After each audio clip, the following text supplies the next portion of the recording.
Meus amigos, estamos de volta com os episódios de estudos da obra Nosso Lar, psicografia de Francisco Cândido Xavier, assinada pelo espírito André Luiz.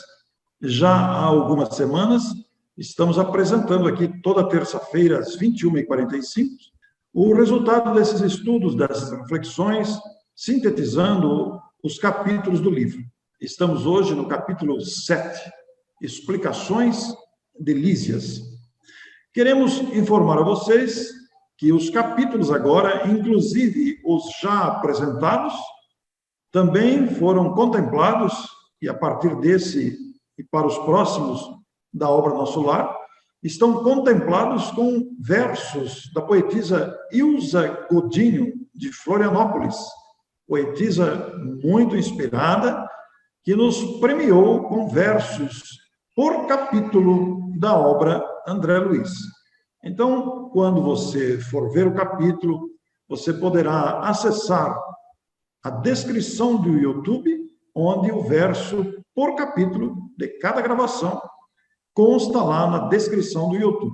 Agora nós vamos atualizar esses capítulos que vão sendo gravados com a inclusão desses versos, o que vem enriquecer a nossa produção de reflexões aqui, eu e Américo Sucena, de São Paulo. É uma alegria muito grande, porque nós também queremos agradecer a querida Ilza, que tem acompanhado os estudos e nos contemplou com esta sua inspiração. Vamos prosseguir, pois, com o estudo dos capítulos da obra Nosso Lar. Américo Sucena, nós vamos iniciar hoje o capítulo 7. Este capítulo é bem interessante. Gostaria de te convidar a começar aí os comentários sobre o capítulo 7. Muito bem. O capítulo tem o título Explicações de Lísias. E as visitas periódicas de Clarencio e a atenção do Lísias lá no leito de hospital no Ministério da Regeneração se alternavam. Na medida em que o André Luiz melhora e consegue, inclusive, habituar-se aos impedimentos de locomoção que ele tinha, agora ele já se locomove com mais facilidade. E as dores também diminuem. Isso porque o perispírito ele é o molde do corpo terrestre, portanto, ele precisa ter indicativos. Então, ele tem sistema nervoso, assim como um médium vê olhos, nariz, boca, ouvido de um espírito, e o espírito não é um lençol com um olhinho, nariz e a boca, né? Ele é um conjunto de órgãos, né? Tanto que André Luiz vai dizer que algumas coisas com referência à digestão, à alimentação e à reprodução sexual não são iguais às da Terra. Então, isso não é igual, mas o resto há uma semelhança. O corpo terrestre é uma cópia imperfeita do perispírito, do corpo espiritual que sobrevive à morte. Isso é muito importante ser dito, né? Porque vamos nos lembrar aqui das pesquisas do professor Hernani Guimarães Andrade, que referiu-se ao termo modelo organizador biológico, ao referir-se ao perispírito, porque é exatamente o perispírito que molda o corpo novo que vai se formar na gestação. Muito natural, portanto, que, apesar das diferenças citadas pelo Américo, o perispírito apresente os órgãos, os sistemas e a aparência do corpo físico, que depois vai moldar a multiplicação organizada das células para a formação do novo corpo. Este assunto é sempre recorrente, sempre precisa ser dito, até em off aqui, eu e Américo conversando, nós falávamos, né, que o médium vidente, o médium que enxerga o mundo espiritual, vai enxergar uma pessoa, como nós estamos habituados. Inclusive, né, Américo, Nós dois que usamos óculos, possivelmente nos apresentaremos de óculos. Para ser reconhecido até, né? Os espíritos costumam usar a roupagem com que eles são reconhecidos. Kardec faz referências a isso, não é? E faz uma outra referência na Gênese, muito interessante. Essa união de corpo espiritual com corpo denso, ela é feita molécula a molécula. Então, tem uma cópia da molécula terrestre, densa, no corpo espiritual, que é menos densa, não é? Então, dá para a gente entender que também as esferas espirituais são menos densas que a crosta. O esquema que o Criador idealizou é usar todo o espaço disponível, não existe lugar vazio, está escrito lá na questão 36 do Livro dos Espíritos. Tudo é ocupado, né? E a inteligência suprema é capaz de fazer coisas, colocar tudo isso em cima da Terra e a gente só enxerga aquilo que precisa. Essa conversa nossa, Américo, me faz lembrar o finalzinho do livro Paulo e Estevão, quando o Paulo, totalmente fragilizado, com o corpo em frangalhos, era a expressão correta, né? Ele desencarnou decapitado pelo seu algoz ali e desencarnou com o corpo alquebrado. E lá no mundo espiritual, logo em pouco tempo, remoçado, né? É muito interessante pensar nisso. Então, isso dá uma alegria para a gente que está grisalho, porque vamos recuperar os cabelos pretos. Você sabe que no livro tem uma explicação por que isso ocorre, porque não é com todo mundo, viu, Orson? Eu sei. Está escrito lá que é para aqueles que colocam toda a sua energia no bem. Essa energia que é colocada no bem é como se ela voltasse. Então, em algumas horas, ele recobra a cor natural dos cabelos, os cabelos também não tinha mais nenhuma ruga e nem nenhuma cicatriz, porque o que ele levou de paulada, pedrada e cacetada ficou cheio de vinco no rosto, né? Nunca quebraram um osso dele, mas ele ficou vincado. Horas depois. É muito bonito isso, porque relembra mesmo as funções do perispírito, que tem uma característica elástica, né? Uma característica de recomposição. Ele é de uma substância renovável, digamos assim, pela vontade do espírito. Muito interessante você citar isso das energias que retornam. Esse assunto precisa sempre ser dito, né? Porque às vezes permanecem dúvidas sobre a aparência do perispírito, que às vezes, veja, o doutor Bezerra de Menezes se apresenta com a imagem de um senhor idoso de barbas compridas, mas é o desejo do espírito de permanecer com essa aparência também. Enquanto outros, como Emmanuel, que apresenta-se com a aparência do senador Públio Lentulus, características do perispírito. Muito interessante pensar sobre isso. Eu tenho a informação de que os espíritos costumam aparecer com a forma da encarnação em que eles conheceram para valer o Cristo. Então, como Emmanuel conheceu o Cristo como senador, né, ele apresenta-se com a toga, não para se mostrar que era senador, nada disso, não. É porque é uma referência, aquela reencarnação foi importantíssima para ele. Né?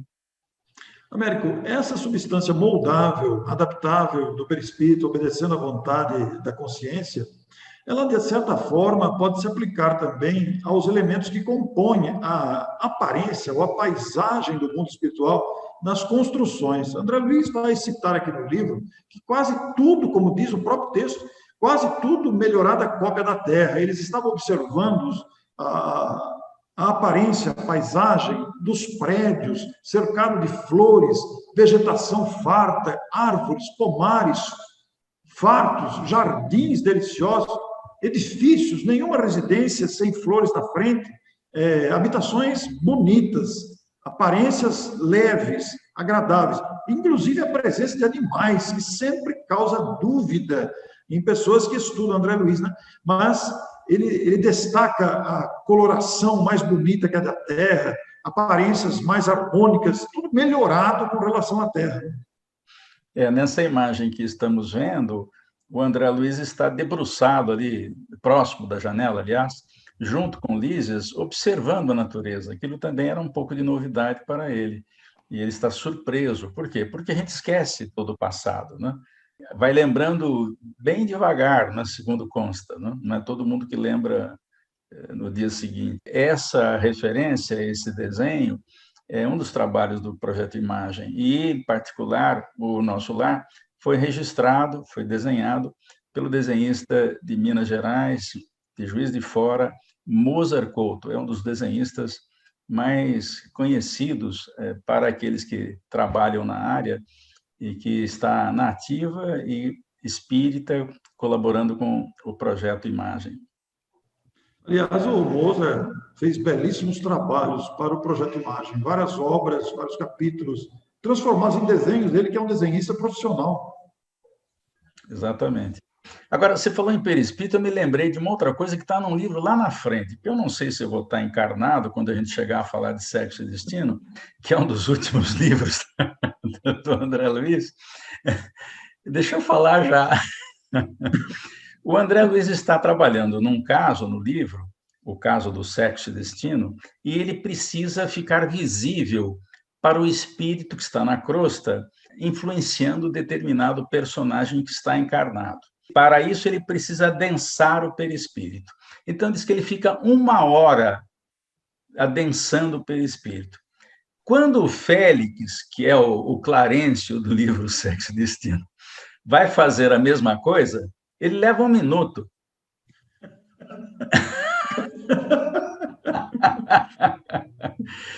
O espírito que domina a mente e consegue moldar o perispírito pode dar qualquer forma que ele queira ao perispírito, né?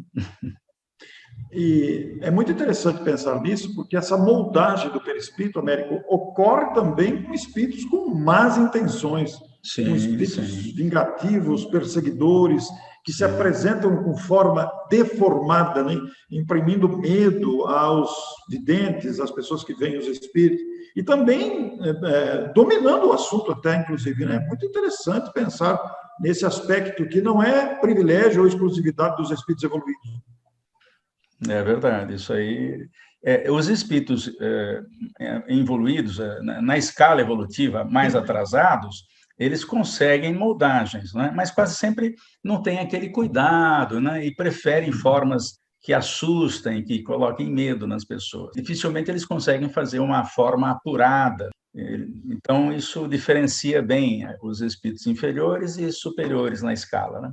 É interessante também falar de escala espírita, né? A gente costuma dizer, os espíritos superiores nos ajudam.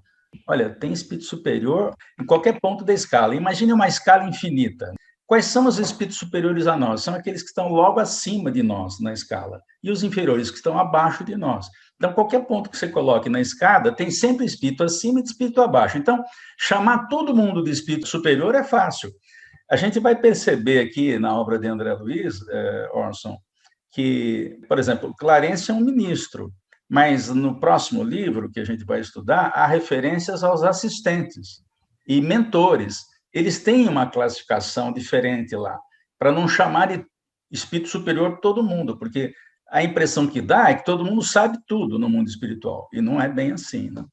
Esse assunto é um assunto empolgante, até porque as próximas obras, como o Américo disse, não sei se estaremos encarnados para gravar, mas, Américo, vou arriscar um palpite aqui, uma teoria que talvez não se concretize tão já, né? Mas do jeito que está o avanço da comunicação, daqui a pouco nós vamos gravar lá para projetar aqui e continuar a gravação. Chico Xavier fez essa previsão em vida ainda. Ele disse que quando uma empresa de televisão estiver desenvolvendo um monitor novo, sofisticado e tal, diz que vai captar algumas imagens do mundo espiritual. Interessante, né? Muito interessante. André Luiz está aqui comentando com Lísias, está admirado de ver uma multiplicidade de formas análogas, parecidas com o do planeta, onde ele conhecia bem, que era a Terra, mas com maior beleza.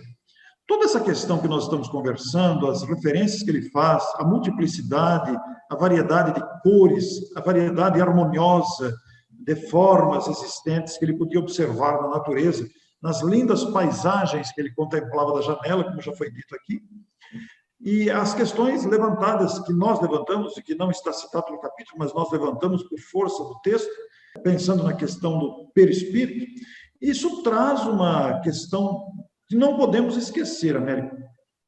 A morte do corpo não conduz o homem a situações miraculosas. Todo processo evolutivo implica gradação. Esta frase, ela traz uma implicação muito grande no que estamos falando. Essa palavra gradação, ela se enquadra perfeitamente nessas reflexões que estamos fazendo. Não existe um salto mágico, não é um salto, existe uma gradação, são escalas mesmo de conhecimento e de avanço no entendimento dessas regiões, dessas questões todas. Isso porque, como o próprio texto traz, outra frase de grande importância, há regiões múltiplas para os desencarnados. Américo, isso tem uma implicância, tem um desdobramento vasto no que nós estamos falando. Regiões múltiplas também para os desencarnados, como existem planos inúmeros e surpreendentes para as criaturas envolvidas de carne terrestre, os encarnados. Essa frase aí dá palestra e dá artigo também, né, Orson? Dá congresso. Dá congresso. Porque tem um monte de coisa dita aí que ainda nós não temos aqui na Terra, a não ser por via mediúnica, a informação de que existe. Nós já vimos que na doutrina há referências de que a matéria em estado que nós desconhecemos. Está lá em Kardec, na questão 36, já falamos. E também está na Gênese de Kardec o fato de que o plano espiritual é uma criação. E eles não falaram nada ainda. Está lá no capítulo 6, item 19 de A Gênese, mostrando que há essa gradação realmente nos vários planos, né? Chico vai usar até um termo, é um universo dentro do outro, ou vários universos dentro do outro, né? Ele falou isso e não explicou muito, né? Mas a obra de André Luiz faz exatamente essa referência, né? Este raciocínio todo que o Américo está citando, né, nos convida a raciocinar, usando a base kardeciana, nos traz ao raciocínio do trabalho apresentado por esse espírito que se identificou como André Luiz. Realmente é muito lógico a gente imaginar ou pensar ou raciocinar que existe um processo evolutivo gradativo. Não há situações de salto para uma realidade sem referências. É um processo contínuo de aprendizado, de descoberta. Basta pensar numa criança que vai gradativamente se ambientando, descobrindo as coisas, entendendo o processo de vida familiar, entendendo que tem um corpo. Outro dia estávamos nos referindo aqui a criança que fica olhando a mão quando é nenê, fica olhando e vai descobrindo que tem os dedos, né? Ela vai olhando. Então, é um processo gradativo que vai se superando e vai aumentando e vai seguindo. Com o plano dos desencarnados, é a mesma situação. Basta lembrar o próprio André Luiz, que se viu numa situação inesperada, sem entender o que se passava, e só depois de ser recolhido por uma ação socorrista, é que agora está gradativamente recebendo orientações aí de Clarencio, de Henrique de Luna e também agora de Lísias, esses três que estão mais diretamente ligados a ele. A gente chegou a citar, né, Orson, outros livros, não só da Lavra de Chico Xavier, mas que falam da vida espiritual. George Valley Owen, que é um reverendo anglicano lá do Reino Unido, né, ele escreveu um livro através de sua mãe desencarnada, contando a vida, um pouco da vida espiritual. Também há referências de Cabachútil, num livro que você lembrou bem, citando construções na vida espiritual.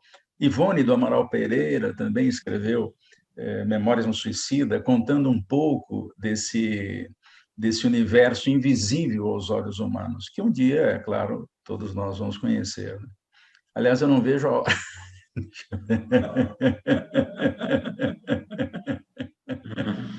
Você fez muito bem para conhecer isso aí, Orson.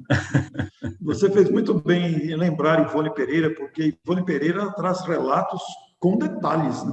Muitos detalhes da vida espiritual e suas peripécias, suas andanças, suas imagens, suas construções, é muito importante citar a grande Ivone do Amaral Pereira.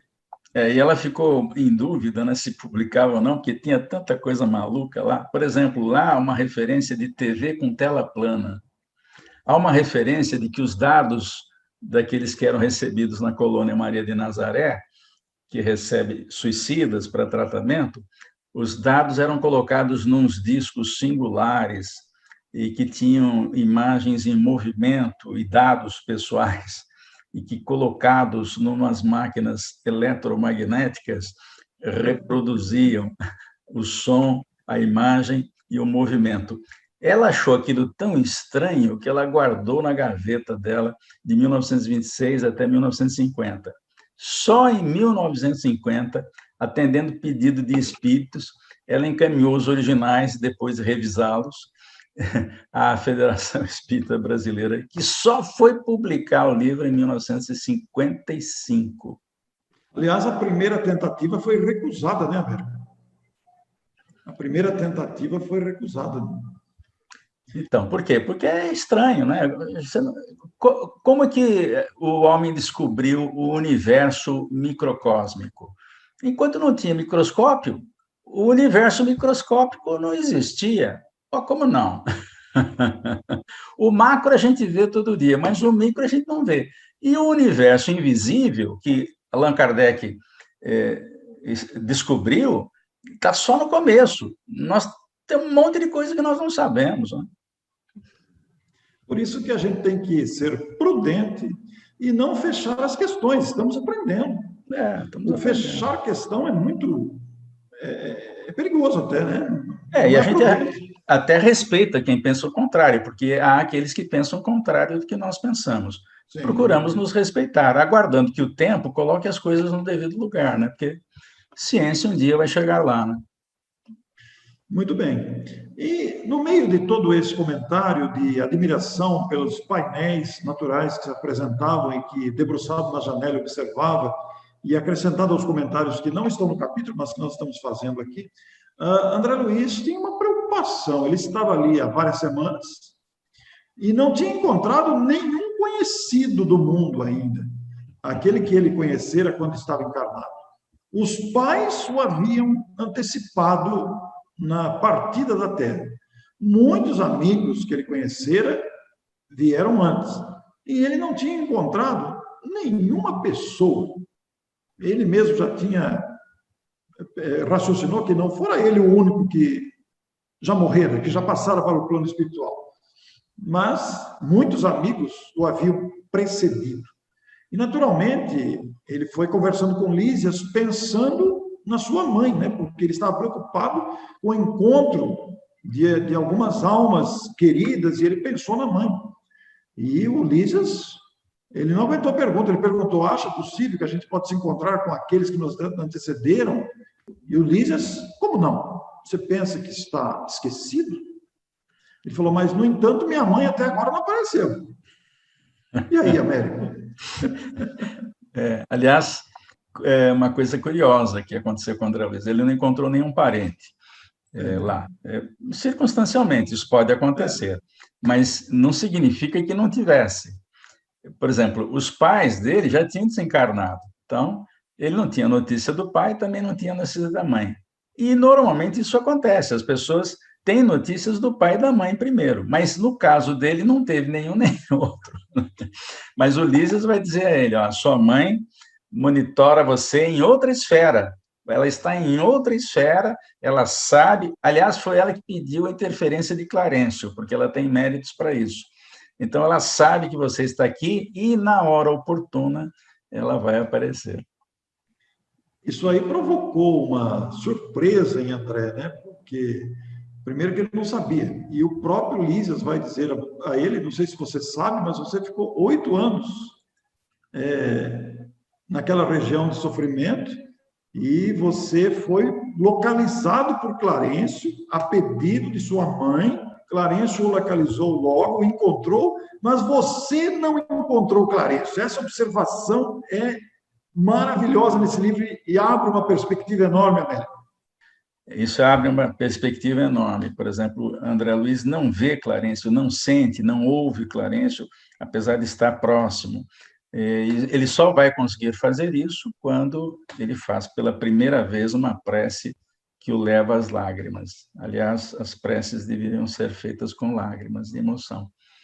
Eu me lembro de Chico se referir, toda vez que ele se referia a Jesus, ele se emocionava, ele dizia isso. Então, por quê? Porque é um espírito muito afim com Jesus e entra naquela energia que deve ser maravilhosa. Como nós não conseguimos, as nossas preces são um pouco secas, mas o dia que a gente fizer preces fervorosas, com emoção, não é de tristeza, é com emoção, de perceber o cuidado que os espíritos têm conosco, a atenção que Jesus tem com cada um de nós, conhece-nos a todos, sabe o que estamos fazendo, sabe daquilo que a gente precisa, É uma coisa maravilhosa.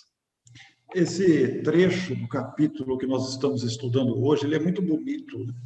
Ele cria em nós uma perspectiva enorme de raciocínio para pensar nessas questões aí que Américo citou agora, sobre a prece, o carinho que os espíritos têm conosco. Vejam vocês, a mãe de André Luiz pediu, intercedeu pelo socorro ao filho, Clarencio atendeu, como o Américo disse, pelos méritos dela, localizou André, mas André não se permitia, somente no dia que orou. Então, isso traz para nós uma frase muito importante que está no capítulo. O Senhor não espera por nossas rogativas para nos amar. No entanto, é indispensável nos colocarmos em determinada posição receptiva, a fim de compreender-lhe a infinita bondade. Américo Sucena, esta expressão, posição receptiva, quanto que nós temos que aprender para entender essa posição receptiva nas diversas circunstâncias da vida. Isso a gente tem hoje de exemplos como o celular, Se você não se conecta a uma rede Wi-Fi, ou um 3G, 4G, 5G, você não tem comunicação, É exatamente isso que ele está falando aqui. Para você comunicar-se entre os espíritos, você precisa usar o fluido universal, que é o meio pela qual os pensamentos viajam. Viajam com direção exata, correta. Quando você lembra de alguém, a pessoa que está sendo lembrada vai lembrar de você também. Claro que nós não temos o hábito de fazer isso, então ainda não dá para comunicar. Mas os espíritos de determinado nível, acima do nosso nível, alguns mais acima ainda, eles conseguem se comunicar com o pensamento. Eles não precisam de um aparelhinho celular, precisa trocar todo ano, precisa carregar a tomada, não. Isso é problema aqui da Terra, Ele já tem isso resolvido. E aquela recomendação de Jesus, que está no Evangelho, orai e vigiai, se a gente pudesse atualizar, acho que eu já falei isso em programa anterior, seria alguma coisa assim, se liga e mantenha a conexão. Sem conexão, você não consegue se comunicar com ninguém na vida espiritual que não esteja próximo. Claro, se você está vendo a pessoa e falar com ela, ela vai te ouvir, mas se ela estiver distante, você precisa da conexão mental. Essas reflexões todas, na troca, na conversa com Lísias, fez André lançar a pergunta, mas onde está minha mãe, então? Ele queria saber, se ela não vem me visitar, o que aconteceu? Se ela me ama, intercedeu por mim, por que ela não vem? E aí Lísias respondeu, ela não vive em nosso lar. Ela habita esferas mais altas, onde trabalha não somente por você. Aí que está o detalhe. O Américo sempre cita isso, A disposição de servir é o emprego dos espíritos no mundo espiritual, o atender à necessidade. E acrescentou, ela virá vê-lo, por certo, antes mesmo do que pensamos. Olha que bonito isso. Américo, que bonita essa expressão do capítulo. Eu não sei se ele acreditou logo de cara nisso. Como é que eu não sei dela e ela sabe de mim, Então, porque ele desconhece, ele esqueceu que os espíritos se comunicam à distância entre si e sabem, os que estão acima sabem o que está acontecendo com os que estão abaixo, enfim, é uma coisa maravilhosa. Nós vamos encontrar muitas surpresas na vida espiritual, muitas. Não tenha dúvida. Na sequência do texto, Américo, quase terminando o capítulo aqui, tem uma frase, mas eu gostaria que você lesse a frase, apresentasse ela para nós, porque ela é muito bonita para a quase conclusão aqui do capítulo.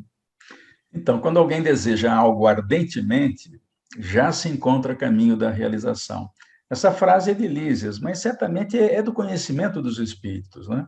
Porque eles recomendam exatamente isso. Quando você quer uma coisa, você já está a caminho dela. Ele disse: ajuda-te, o céu te ajudará. Onde o seu coração tiver, você estará. Então, são formas de dizer a mesma coisa. Então, quando alguém deseja ardentemente, no caso do André, queria ardentemente rever a mãe. Então, já está a caminho, né? Já está a caminho, porque já está criando condições de sintonia. Ô, Américo, e a conclusão do capítulo aí tem algo bonito, porque nesse desejo de alcançar alguma coisa, e todos nós temos desejos variados, né? Os espíritos têm, nós encarnados também temos os nossos desejos encarnados aqui, e no mundo espiritual os espíritos também guardam, como André que desejava ver a mãe. Mas para isso, Lísias traz uma lição extraordinária, né? Vamos projetar essa imagem, porque merece, ela é muito bonita, é expressiva, e eu vou pedir para o próprio Américo ler para a gente. A realização nobre, diz Lísias, exige 3 requisitos fundamentais, a saber, primeiro, desejar; segundo, saber desejar; terceiro, merecer. Ou, em outros termos, vontade ativa, trabalho persistente e merecimento justo. Américo, aí tem outro artigo. Da seminário, palestra, seminário e congresso. Saber, primeiro desejar.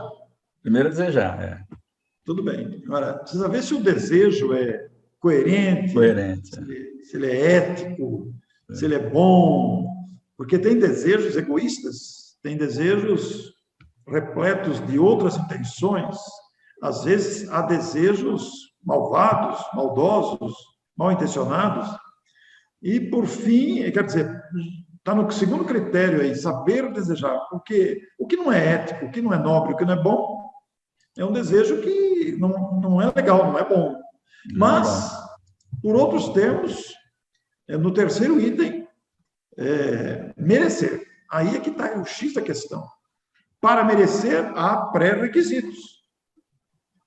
Sempre, sempre. Esse saber desejar, né, é também ir atrás, né? Além de saber, correr atrás. Por isso que ele vai fazer um paralelo disso com o trabalho persistente, né? O trabalho persistente para se conseguir alguma coisa, ele é fundamental. E tem coisas que a gente acha que precisa e não precisa. É por isso que Jesus deixa lá no Pai Nosso, o pão de cada dia ele garante. Agora, o caviar, não necessariamente. O caviar, para conseguir caviar, você vai ter que fazer tanta coisa para conseguir um alimento nobre, quando o pão consegue alimentar. O pão simples, né? Uma fornada de pão é tudo de bom. Pão com manteiga, café da manhã, é tudo de bom. Américo, que reflexão interessante nesse fim de episódio aqui, de fim de capítulo. Que coisa interessante, rapaz, a gente pensar que Deus fornece o essencial, mas que o restante a gente tem que buscar, né? E às vezes a gente perde muito esforço, muita saúde, querendo aquilo que você não precisa. Como nós vamos prestar contas de tudo, né? Então é bom ficar atento com relação a isso, né? Chico é um exemplo disso, né, Orson? Ele tinha lá o seu pãozinho de queijo no café da manhã, seu cafezinho, né? Mas nunca se participou de lautos jantares, a não ser eventualmente convidado, né? Porque ele sabe que um espírito desse nível não precisa muita coisa para trabalhar. O que Jesus tinha? Não tinha nem travesseiro, né? Então, os espíritos, quanto mais nobres e quanto mais realizadores, eles precisam de um mínimo necessário. Qual seria o mínimo necessário hoje? Por exemplo, você tem casa para morar, e de preferência que seja própria, né? Porque quem paga aluguel está correndo o risco de, eventualmente, perder a casa, né? Você precisa ter um salário mínimo que atenda às necessidades para que você tenha algum lazer, pelo menos, não é? E você tenha condições de sobrevivência razoável, não precisa ser milionário, né? Hoje em dia a gente precisa se locomover com carros, né? Então às vezes você precisa ter um carro, talvez não precise ser o do ano, mas você precisa ter algum carro. E na medida que o espírito avança, Orson, ele vai percebendo que ele precisa de menos coisa, né? Eu tenho um amigo que comprou um terreno. Ele mal começou na vida profissional, ele comprou um terreno, né? Achando que ia fazer negócio, mas ele não tem jeito para isso. Então, o terreno até está hoje só mato. E ele não tem condições de erguer nada lá. Por quê? Porque ele não tem essa habilidade, né? E só paga imposto todo ano. Todo ano tem que pagar imposto. Então, está reclamando, adoidado, porque ele quer se livrar daquilo. E ele já falou, na próxima encarnação não quero ter nada, a não ser uma casinha. Um terreninho 3x4 para fazer alguma coisa boa para a humanidade e morar quieto lá, sossegado. Bem pouquinha coisa. Então, essas poucas coisas, o mundo espiritual proporciona.